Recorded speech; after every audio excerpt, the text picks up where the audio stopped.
Les États-Unis ont annoncé qu'ils avaient alloué 20 milliards de dollars de prêts à l'Ukraine dans le cadre d'un paquet de soutien de 50 milliards de dollars sur lequel le groupe des pays les plus industrialisés, le G7, s'est mis d'accord cet été. L'administration de l'actuel président, Joe Biden, a promis de débloquer le prêt avant la fin de l'année, en raison des inquiétudes selon lesquelles le président élu, Donald Trump, pourrait interrompre le soutien des États-Unis aux pays en guerre. Trump, qui prendra ses fonctions le 20 janvier, a constamment critiqué l'aide des États-Unis à ce pays, mais a également déclaré qu'il soutiendrait un programme de prêt.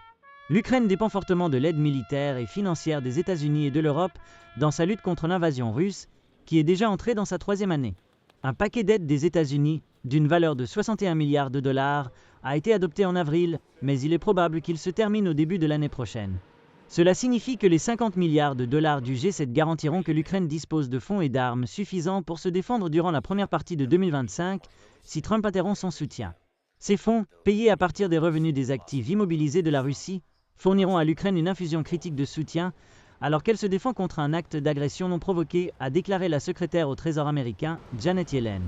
L'annonce de ce prêt intervient après plusieurs mois de discussions entre les États-Unis et leurs alliés, y compris l'Union européenne, sur la meilleure façon d'utiliser les actifs russes gelés, d'une valeur de centaines de milliards de dollars, sans violer le droit international. Le Trésor a déclaré que Washington avait transféré 20 milliards de dollars à un fonds de la Banque mondiale qui mettra l'argent à la disposition de l'Ukraine.